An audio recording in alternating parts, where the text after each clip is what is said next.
So, over the weekend and the end of last week, you worked on reviewing your exponential and logarithm rules. And that's because the next two types of functions we're going to be examining are exponential functions and logarithmic functions. So the very first thing that I want to do is kind of give you an introduction to the rules of exponents and exponential functions, but in an interesting way.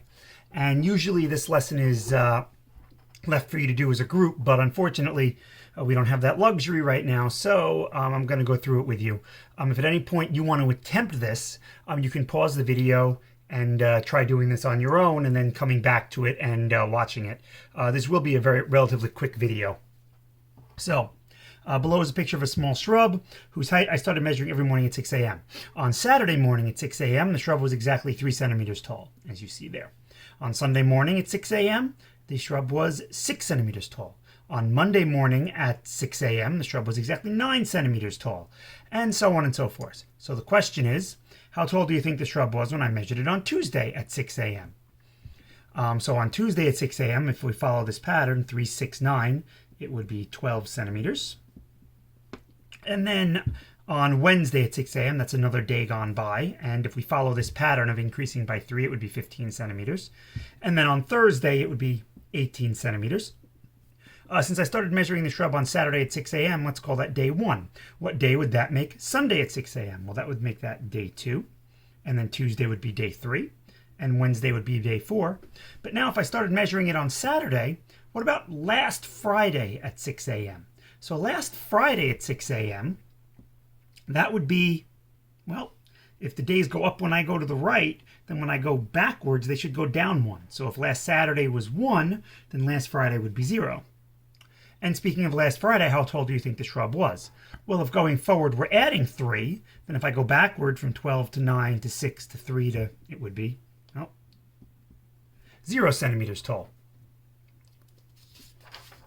So now let's make a chart comparing the days with the heights of the shrub. So the earliest day I had was day 0, and then 1, 2, 3, 4, Tuesday, Wednesday, Thursday, and then day 5. So here the height of the shrub, well, if I follow the pattern, would be 0, 3, 6, 9, 12, 15.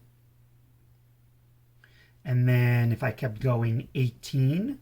And if I kept going, 21. And of course, the height of the shrub is in centimeters. So how tall do you think the shrub was last Friday at 6 p.m.? So that's interesting because each of these day numbers, remember this is at 6 a.m. So if on Friday on day 0, I have at 6 a.m. I'm height 0, and at day 1 at 6 a.m. I'm height 3, well, 6 p.m. occurs right in between 6 a.m. and 6 p.m. So one would imagine then that the height of the shrub would be 1.5 centimeters. And I could call this like day a half. So like if I stuck this in here like at day a half, this would be 1.5. Well, how tall do you think the shrub was at noon last Friday? And noon is commonly accepted to be 12 p.m., perfectly in between 6 a.m. and 6 p.m., even though technically it's really 12 noon. PM means post-meridian, noon is at the meridian, so that's a technicality. But okay, so if at 6 p.m. I was 1.5, and at 6 a.m. I was 0, then noon occurs right in between those. That would be like day 1/4. So I would be halfway between 0 and 1.5. I would be 0.75. So it would be 0.75 centimeters. So let's call the height of the shrub h of x. Can you come up with an equation in terms of x that would represent the height of the shrub on day x? And of course, if we're calling the days as they are, then this would just be 3x. This would be a linear function. And it makes sense that it's a linear function. Each complete day, each 24-hour period, the shrub increases by the same amount, 3. So this has a constant rate of change of 3. And the interesting thing about that rate of change is it doesn't matter if it's over a 24-hour period or a 12-hour period. Because if I pick any of these, so I could pick day 4 and day 1. So if I'm on day 4 and day 1, the height on day 4 was 12. The height on day 1 was 3. The rate of change is still 3 centimeters per day. And if I were to pick even, let's say, day 3 and day 1/2, so day 3 and day 1/2, on day 3 I have a height of 9, on day 1/2 I have a height of 1.5.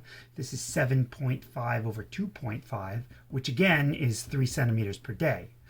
It doesn't matter which points I pick at all. The rate of change is always constant, regardless of the time interval. If I compare it over a day, if I compare it over 2 days, if I compare it over 2.5 days, the rate of change will always be 3. And that's how we know this is linear, because a linear function by definition has a constant rate of change of 3.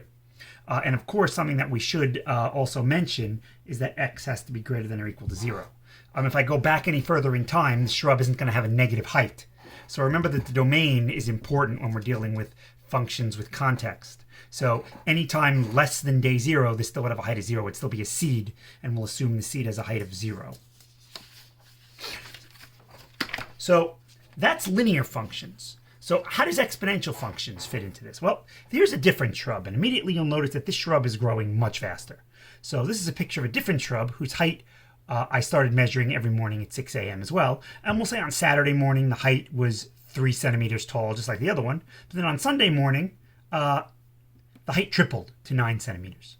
And then on Monday morning, the height tripled to 27 centimeters. So the pattern here is that every 24 hours, the height triples. So on Tuesday, if the height triples, this would be 81 centimeters. And then if the height triples again, it would be 243 centimeters. So that's the pattern that this shrub is exhibiting, that instead of increasing by the same amount every day, it's increasing by the same rate over 24 hours, which is, it's tripling.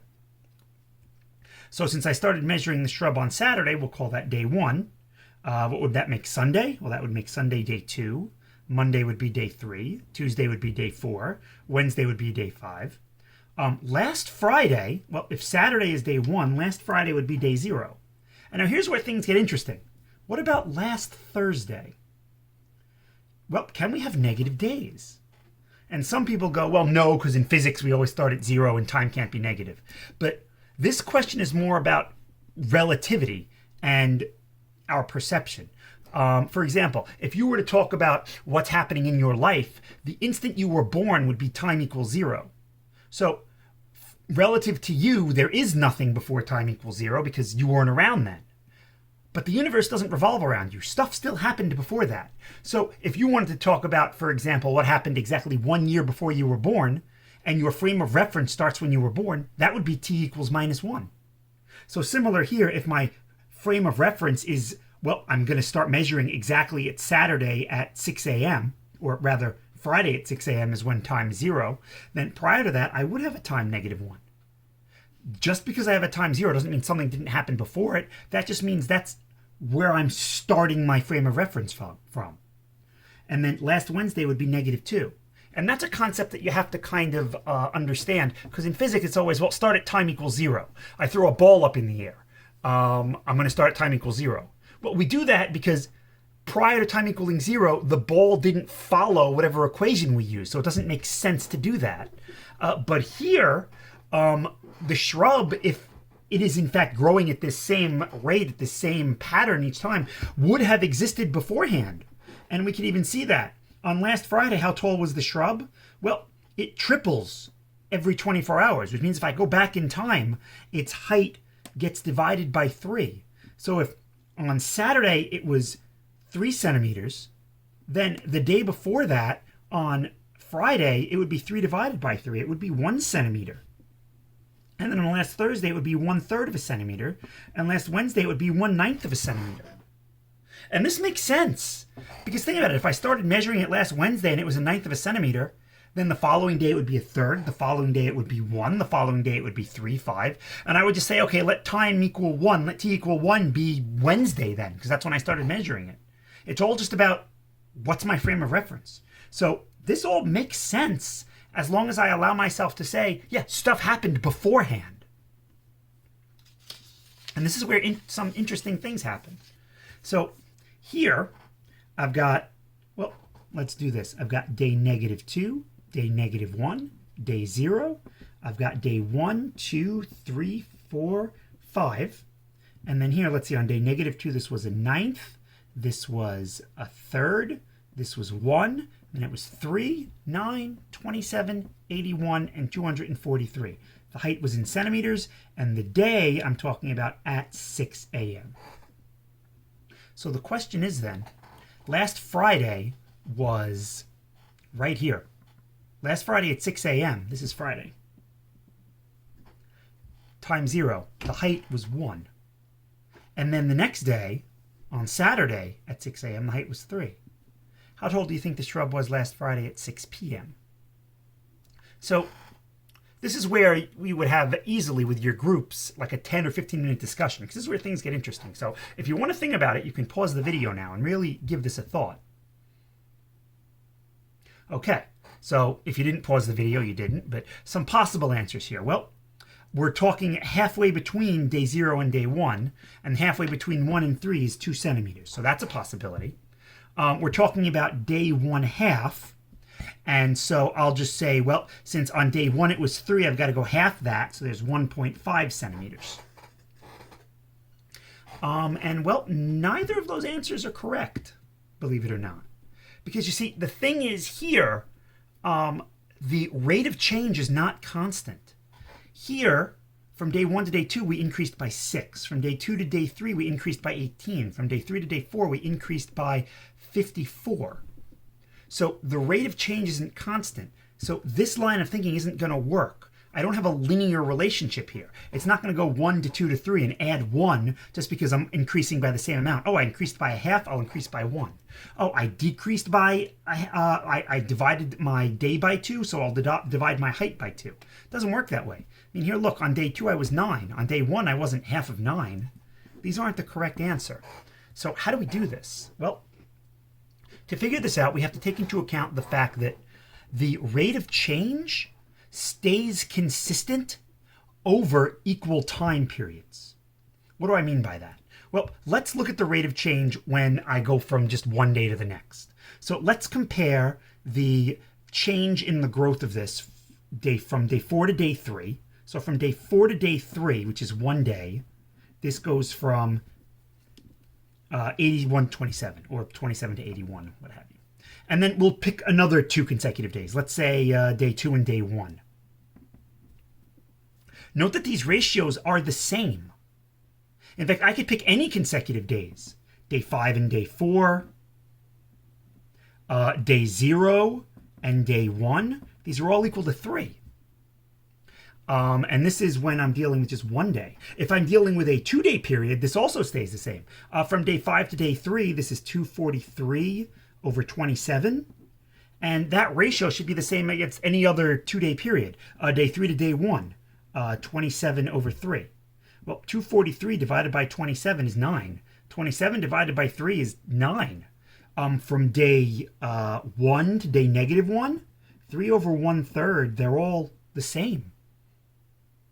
And that's over a 2-day period.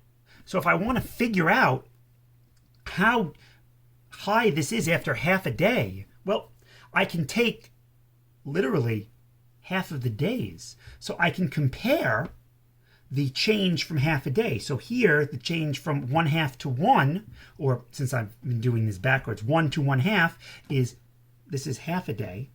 From day 1 to day 1/2 is 3 over x, without me knowing what x is. And then from day 1/2 to day 0 would be x over 1. Well, if I want to figure out what this is, I can cross multiply, and we immediately find that this is either plus or minus rad 3, but since the height has to be positive, this is the square root of 3. So how tall is the shrub on Friday at 6 p.m.? It's rad 3 centimeters. And then noon last Friday, that should have said p.m., but again, a.m. or p.m., 12 a.m. is, they say, is midnight, but it's not anti-meridian. It's exactly at the meridian again. So at exactly noon, well, where is noon? Well, 6 p.m., this is Friday at 6 a.m., Friday at 6 p.m. was half, which means Friday at noon would be day 1/4. So what the heck is day 1/4? Well, I'd have to do the same thing again. Going from day 1/2 to day 1/4. Well, that's a quarter of a day. From day 1/2 to day 1/4, this is the height at day 1/4. And then from day 1/4 to day 0, well, y squared is rad 3. This is the square root of the square root of 3, which we know as the fourth root of 3. Now, what kind of relationship is this? I'm sure you recognize this is exponential. Exponential growth is what happens when things double or triple. So if I wanted a function for this, I would get h of t equals 3 to the t. And, well, another way then to describe this, if I wanted to deal with this half a day scenario, is I would go, okay, so this is my function. So let's see. That means the height on day 1 would be 3. On day 1/2 would be 3 to the 1/2. Well, what did we find out that height was? It was rad 3. And that's why when we raise something to the 1/2 power, it's the same thing as the square root. And that's something we take for granted. It's a rule. Oh, hey, when I raise something to the 1/2 power, I just take its square root. When I raise something to the 1/4 power, I just take the fourth root because it's a rule. But it isn't. It comes from this relationship. It comes from the fact that when I'm comparing function values of an exponential function over an equivalent time period, I'm always going to get a consistent equal ratio. This is why 3 to the 1/2 is the square root of 3. It's not because it's just some rule, although, yeah, the algebra says it is and we could actually prove it, but this is the intuitive application of, well, why is it when I raise 3 to the 1/2 I get the square root? Who came up with that? Why is that a rule? I mean, why? Here's the reason why. And I think that's pretty cool. And we could do the same thing. You could make the same argument for even 3 to the 3rd. You'd have to do a little more work to come up with it because you'd have multiple days here, but it would be, for example, the height from day 0 to day 1/3, or let's say from day 1/3 to day 0 would be, I'll call that z. From day 1/3 to day 0 would be that. And then from day, let's say 1 to day 2/3 would be w. And then that should be the same thing as from day 2/3 to day 1/3. And so really I've got 3 different equations here. I've got this one, I've got this one, and I've got this one. And we could set up 3 different equations. Z over 1 equals w over z, z over 1 equals 3 over w, and 3 over w equals w over z. And now you've got 3 different equations. You could solve these and actually figure out that you wind up with z is the cube root of 3, and w is the cube root of 9. And that's kind of cool. It's the cube root of 3 squared, if you actually solve them, which I'll leave to you. Yeah, that's an application for exponential functions in a nutshell. So I hope you enjoyed that. I really wish that we could have done that as a group lesson. And once again, since it's kind of late and that was very conceptual, this lesson's going to get the Sleepy Cetron seal of approval. So it's supposed to be spring break. So we'll relax a little bit, take a little nap. And all right. Bye, everybody.